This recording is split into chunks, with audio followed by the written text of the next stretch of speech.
passé pas mal de livres. Alors j'avais déjà une bonne pile à lire à la maison et bah, j'en ai encore une plus grosse.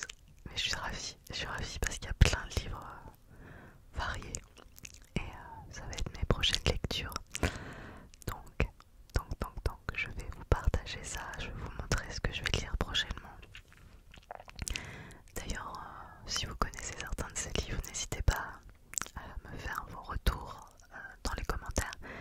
Et puis, n'hésitez pas également à me faire vos recommandations de lecture, me dire ce que vous êtes en train de lire en ce moment. J'adore échanger sur la lecture, même sur des univers que je ne lis pas. Je trouve ça super intéressant. Alors comme il y en a quand même pas mal, vous allez voir, j'ai été gâtée en termes de livres qu'on m'a prêté. Et bien, je vais pas trop m'attarder, je vais y aller en direct pour vous montrer tout ça. Alors, mon amie Laetitia m'a prêté celui-ci.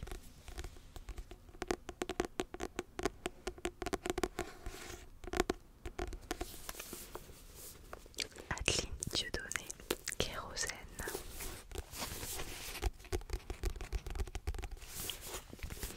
Alors je suis ravie parce qu'elle me l'a prêté alors qu'elle n'a pas encore lu. Elle m'a dit écoute, je sais que t'aimes bien Adeline Dieudonné, alors lis-le. Moi j'ai pas prévu de le lire tout de suite, donc merci à elle. Surtout que j'aime beaucoup cette autrice. Enfin j'ai lu qu'un de ses ouvrages mais que j'avais adoré. C'est La vraie vie. Si vous l'avez pas lu, waouh, ça se lit d'une traite. C'est un peu gore et un peu dérangeant mais vraiment sympa. Alors j'avais envie de voir ce que c'est. Donc ce que je vais faire c'est que je vais lire un peu la quatrième de couve à chaque fois. Une station-service le long de l'autoroute, une nuit d'été, sous la lumière crue des néons, dans les odeurs d'essence et d'asphalte, quelques tables en plastique jaune délavées. 23h12, ils sont 15 à se croiser, si on compte le cheval et le cadavre planqué à l'arrière d'un gros Hummer noir. Une minute encore et tout bascule. Adeline Dieudonné se joue des codes avec une irrésistible audace. Kérosène est drôle comme une comédie, tendue comme un thriller, mordant comme le réel. Et en tout, il y a marqué Adeline Dieudonné est née en 1982 à Bruxelles, où elle habite aujourd'hui. Son premier album, La vraie vie, est un véritable phénomène. Plébiscité par 300 000 lecteurs, traduit en 21 langues, adapté au théâtre, il a reçu de nombreux prix, dont le prix Durand Fnac, le Grand Prix des lectrices de L, le prix Renaudot des lycéens, le prix Première Plume, le prix Rossel et le prix Filigrane. Donc voilà, La vraie vie c'était incroyable. En gros, pour vous dire, c'est l'histoire d'enfants. Le père est extrêmement violent et misogyne à mort. Et puis il y a deux enfants. Et puis un jour les enfants, c'est le début du livre, hein, je vous spoil rien. Un jour les enfants vont acheter une glace avec le comment s'appelle le petit monsieur qui passe avec son camion. Et puis la petite fille demande de la crème chantilly, enfin de la crème fouettée sur sa glace et le siphon explose. Et le vieux monsieur meurt devant les enfants. De là, le petit garçon il commence à vriller total. Et elle se met en tête de sauver son petit frère. Le livre est incroyable, c'est écrit comme si c'était la petite fille. C'était un gros coup de cœur de cette année 2024 et du coup, trop hâte de lire celui-ci. Bon, je m'attarde pas trop car il y en a vraiment beaucoup.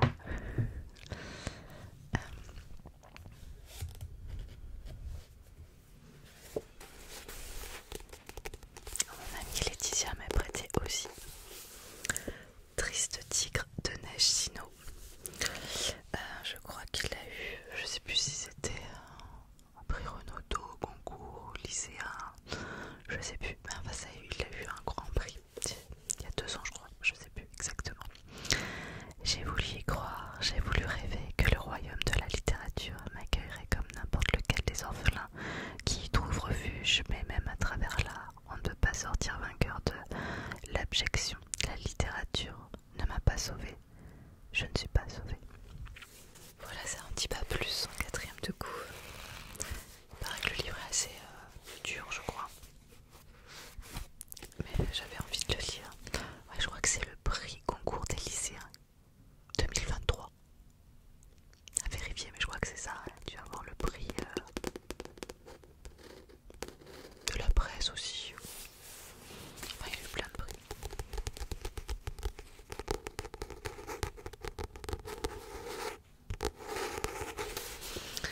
Comme beaucoup de livres qui ont eu des prix, je suis sûre qu'il y en a pas mal d'entre vous qui l'ont lu, donc preneuse de votre avis.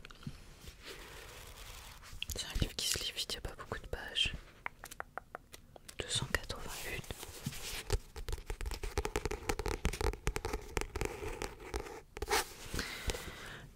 En fait, souvent le prix concours et le prix Renaudot des lycéens, c'est des lectures assez simples quand même pour le grand public, mais vraiment bien choisies. Si vous savez pas quoi lire, vous pouvez taper dans ces prix-là. Je dis pas que le prix concours, des fois ça peut pas vous plaire, mais le prix concours des lycéens, Renaudot des lycéens, généralement c'est hyper simple d'accès.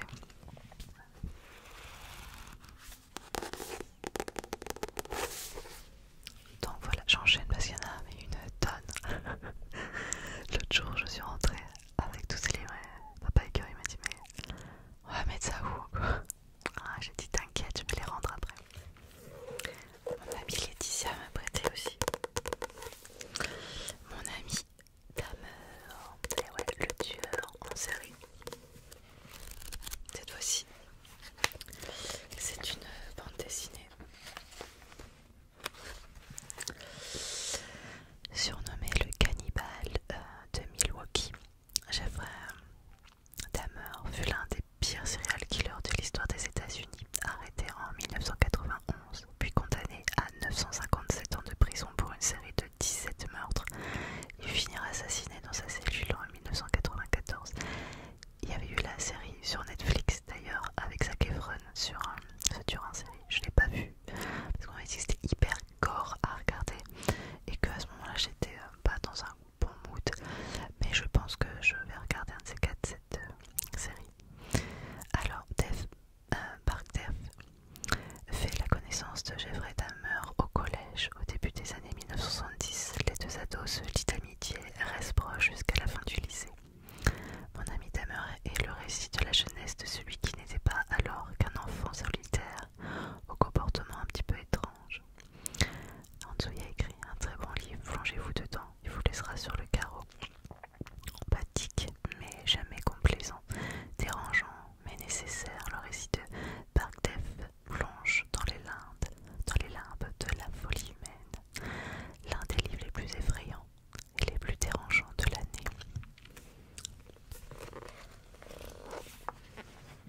Voilà, c'est une bande dessinée en noir et blanc, et il paraît qu'il est génial à lire.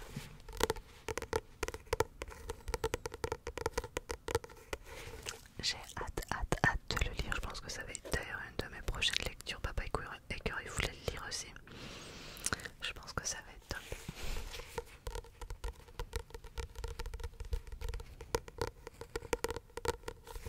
J'aime bien les romans graphiques aussi, les BD, je trouve ça hyper sympa à lire. Ensuite, mon amie Laetitia m'a prêté Delphine de Vigan d'après une histoire vraie. J'ai lu quelques-uns de ses ouvrages, mais pas celui-ci. C'est une autrice que j'apprécie beaucoup. Et moi je traîne beaucoup sur les forums de livres. Et je veux beaucoup passer aussi ce livre. Alors, je vous lis l'arrière. D'après une histoire vraie. Encore aujourd'hui, il m'est difficile d'expliquer comment notre relation s'est développée si rapidement et de quelle manière elle a pu, en l'espace de quelques mois, occuper une place dans ma vie. Elle exerçait sur moi une véritable fascination. Elle m'étonnait, m'amusait, m'intriguait, m'intimidait. Elle exerçait sur moi une douce emprise, intime et troublante, dont j'ignorais la cause et la portée. Ensuite, il y a les petits commentaires. Une autofiction prenant progressivement des allures de thriller, explorant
impressionnant, le budget des vanités s'impose sans doute comme le livre qu'il faut avoir lu sur la ville moderne par excellence. Bon bah c'est sur New York, visiblement. Bon bah là c'est un beau pavé, combien de pages?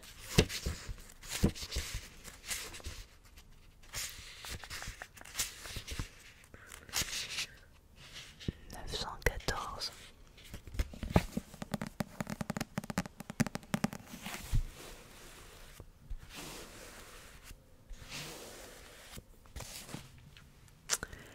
Mon amie Laetitia m'a prêté.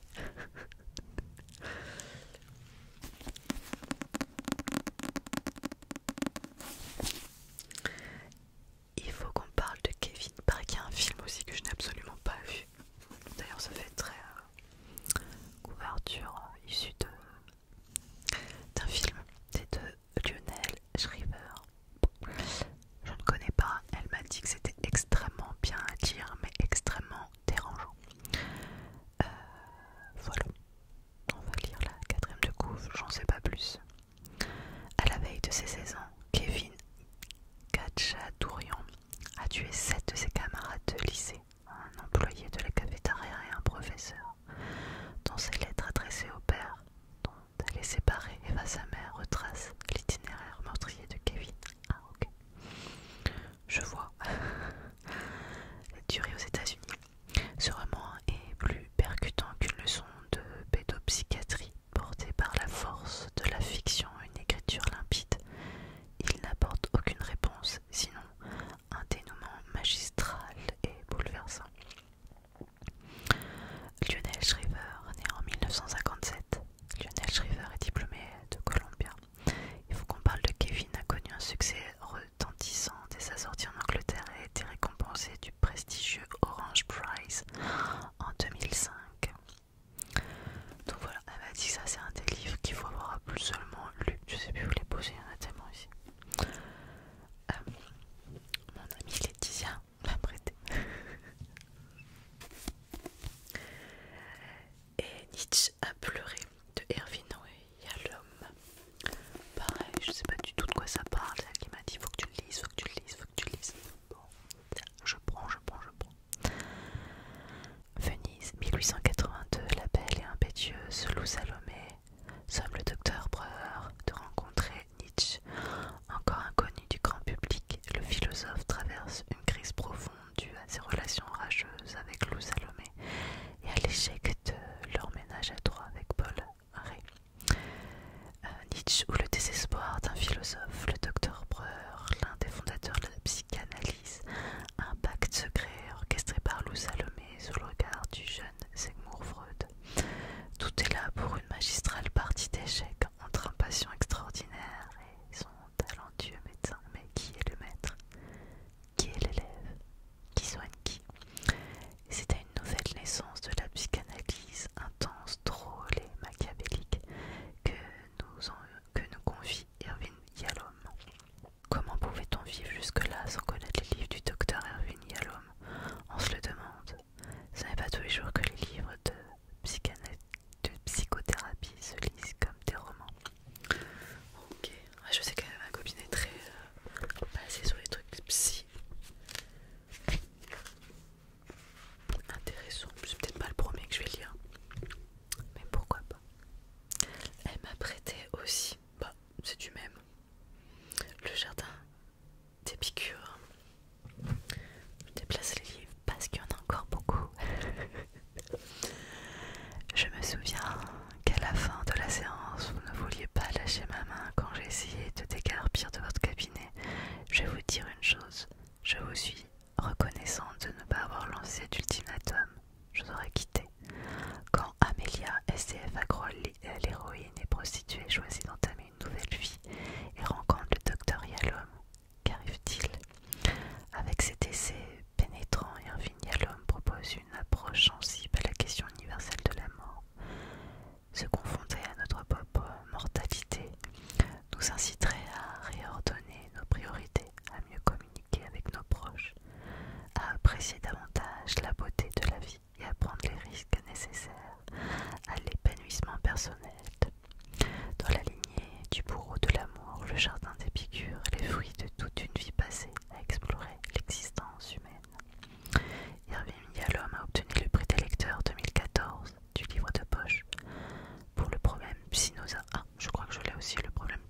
l'avait passé mais je n'avais pas encore eu le temps de le lire.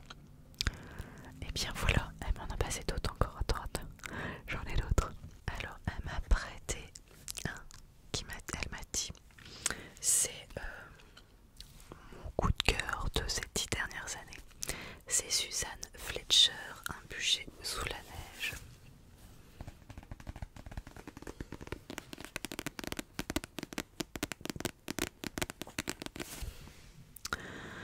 Au cœur de l'Écosse du XVIIe siècle, Corag, jeune fille accusée de sorcellerie, attend le bûcher. Dans le clair-obscur d'une prison putride, le révérend Charles Leslie, venu d'Irlande, l'interroge sur les massacres dont elle était témoin. Mais depuis sa geôle, la voix de Corag s'élève au-dessus des légendes de sorcières et raconte les Highlands enneigées, les cascades où elle lave sa peau poussiéreuse. Jour après jour, la créature maudite s'efface, et du fond de sa cellule émane une lumière, une grâce, qui vient semer le trouble dans l'esprit de Charles. Suzanne Fletcher est née à Birmingham en 1979. Elle est également l'auteur d'Avis de tempête, de La vie de l'Irlandais ainsi que de Reflets d'argent, tous parus aux éditions J'ai lu. Et donc voilà, elle m'a dit que c'était son gros coup de cœur de ces 10 dernières années. Comme ça, je suis... je sais pas, c'est pas le livre qui m'attire le plus pour le moment, mais je vais lui faire confiance et je vais le lire. Ce sera pas le premier que je vais lire. Si vous l'avez lu, dites-le moi et dites-moi ce que vous en pensez. Mon amie Laetitia m'a prêté. Mais c'est encore Irvine Yalom, La malédiction du chat en croix.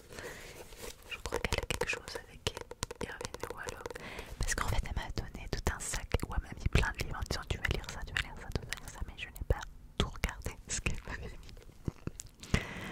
La malédiction du chat en croix est une histoire de femme. Paula, la courtisane de la mort, Irène, la veuve en colère, Magnolia, à qui Irvine Yalom rêve de confier ses propres tourments, Moma, la mère nourricière, ces femmes auprès de qui le docteur Yalom n'a jamais eu peur de s'exposer, afin de mieux apprendre d'elles, ces femmes que le docteur Yalom a aimées et qui ont marqué sa vie de thérapeute. Six récits où il explore l'âme humaine et le lien entre patient et thérapeute. Six récits de la réalité à la fiction où le docteur Yalom fait un peu place à Irvine Yalom l'écrivain et de Nietzsche à pleurer. Ok. En tout cas, à tester parce que si l'on a acheté plusieurs de cet auteur, c'est que ça lui a bien plu. Elle m'en a passé un dernier et ensuite j'ai d'autres livres, mais ça c'est mon amie Aurélia.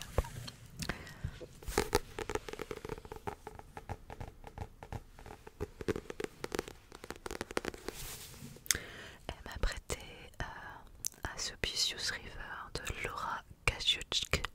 Je sais pas le prononcer. Le Swan Motel de l'autre côté de la rue était propre et frais, drap minaudet, moquette beige, serviette de toilette blanche et descente que nous envions 2 fois par semaine à Ottawa City pour les faire laver dans un camion plein de sacs poubelles en plastique vert olive. Derrière le motel, le Suspicious River roulait ses flots noirs.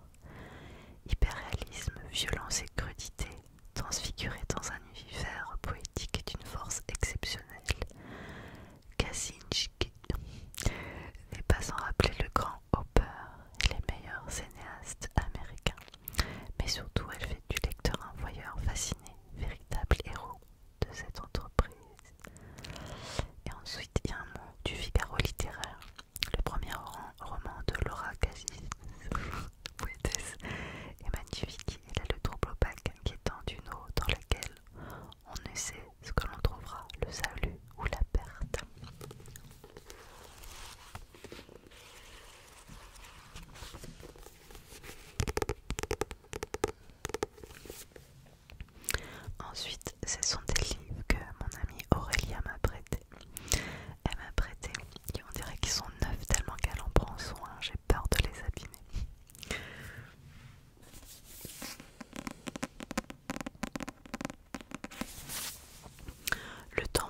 je lis, pareil, ça fait pleurer, je crois.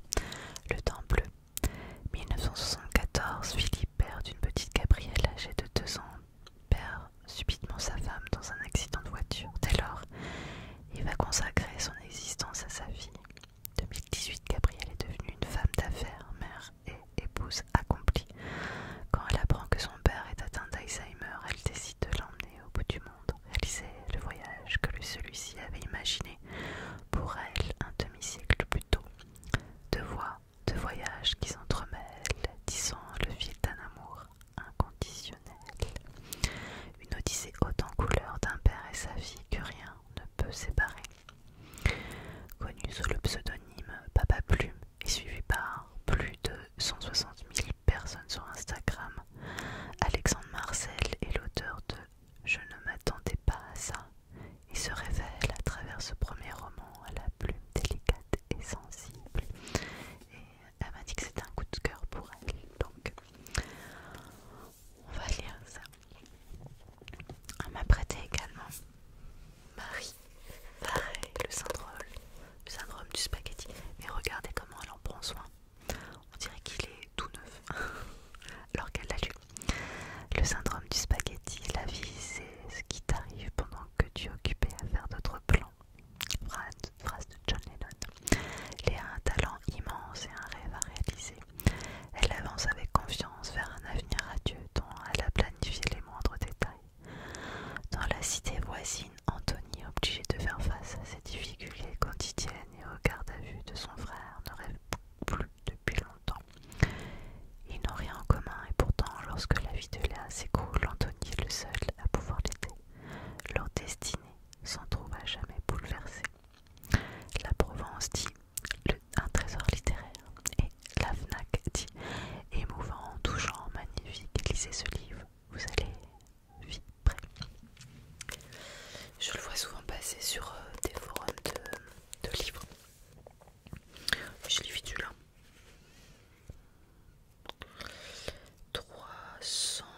312 pages.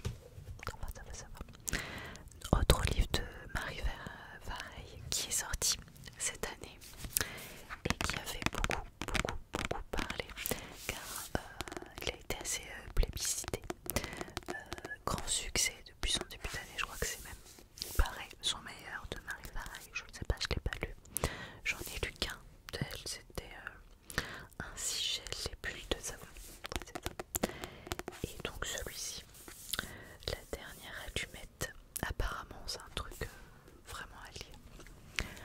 Depuis plus de 20 ans, Abigail vit recluse dans un couvent en Bourgogne. Sa vie d'avant, elle l'a en grande partie oubliée. Elle est même incapable de se rappeler l'événement qui avait basculé sa destinée et l'a poussée à se retirer du monde.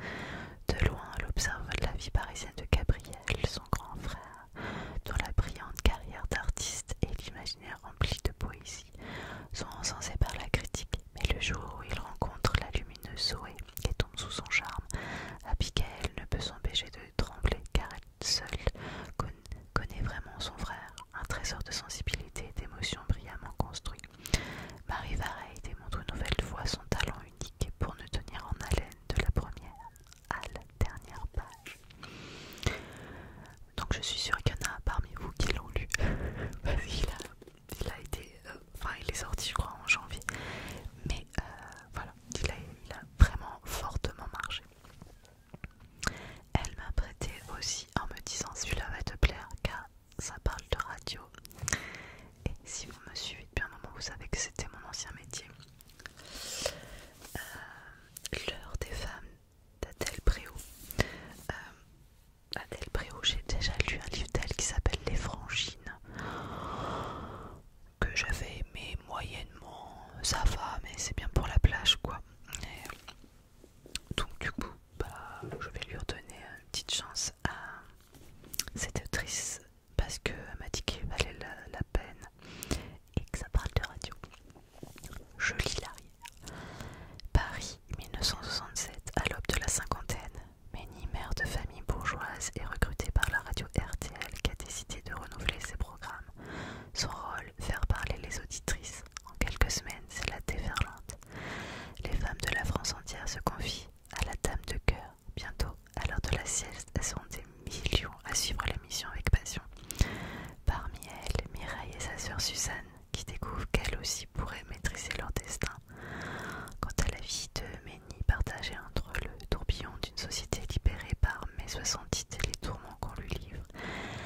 sortez français semblent d'un autre âge.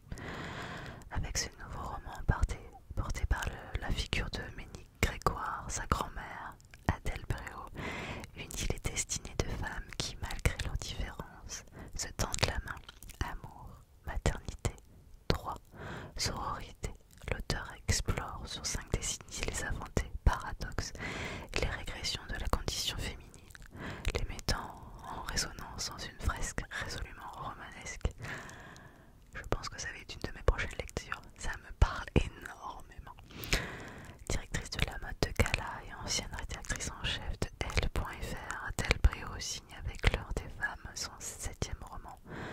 Son best-seller Frangine a déjà conquis plus de 300 000 lecteurs. Bon, ok, je vais le lire. De toute façon, je vais tous les lire. Mais voilà, il y a forcément un ordre parmi tout ça.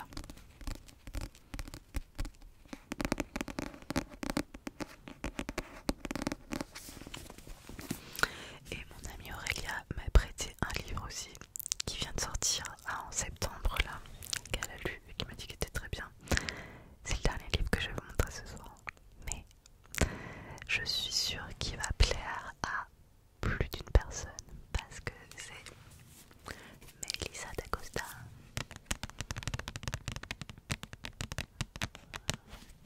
Celle qui a écrit Tout le bleu du ciel, tout le bleu du ciel, best-seller. Tenir debout. Alors j'en ai entendu beaucoup parler, je suppose que vous aussi parce qu'on en a beaucoup entendu parler dans les médias parce que Melissa d'Acosta est l'autrice qui vend le plus désormais en France. Elle a dépassé Guillaume Musso et elle a sorti un livre sur l'handicap. Et bon, en plus comme il y a eu les Paralympiques, c'est vrai que c'est Melissa d'Acosta, elle en parle de handicap, on en a entendu beaucoup parler. Elle m'a dit qu'il était très bien, mais qu'il y avait d'autres qui étaient peut-être mieux de Melissa d'Acosta. Malgré tout, j'ai bien envie de le lire. Je vous lis la 4e du coup, en fait il n'y a pas grand chose derrière. Jusqu'où peut-on aimer jusqu'à s'oublier? Le nouveau roman de Melissa d'Acosta nous plonge au cœur de l'intimité d'un couple en miettes et affronte avec une force inouïe la réalité de l'amour, du désespoir et la soif de vie malgré les épreuves. Elle a conquis ses lectrices avec Tout le bleu du ciel, les a désarçonnées avec La doublure et enthousiasmées avec Les femmes du bout du monde. Un succès complètement mérité. Melissa d'Acosta, la jeune romancière qui chamboule tout. Alors je l'ai pas lu et c'est pas du spoil parce que c'est quelque chose que j'ai entendu dans une chronique littéraire sur France 2.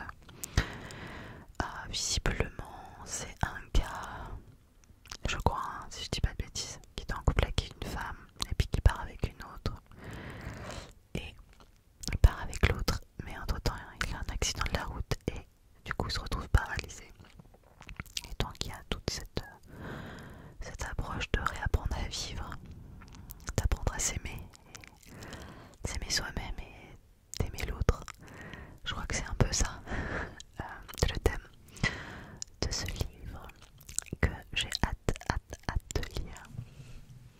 Melissa d'Acosta, j'en ai pas lu beaucoup, j'en ai lu que 2. J'ai lu Tout le bleu du ciel pendant mes vacances et j'avais lu Les femmes du bout du monde.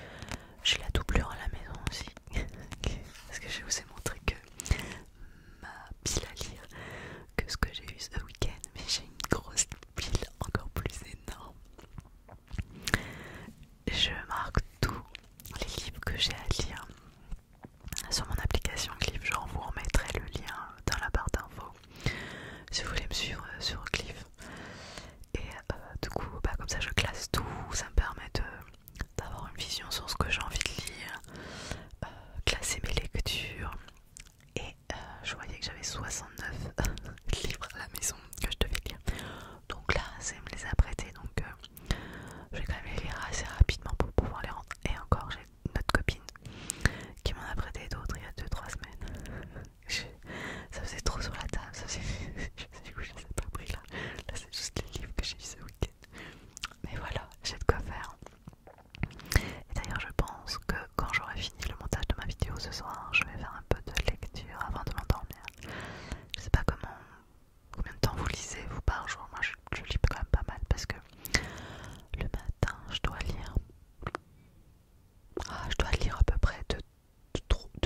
heures, je pense, dans l'âge par jour.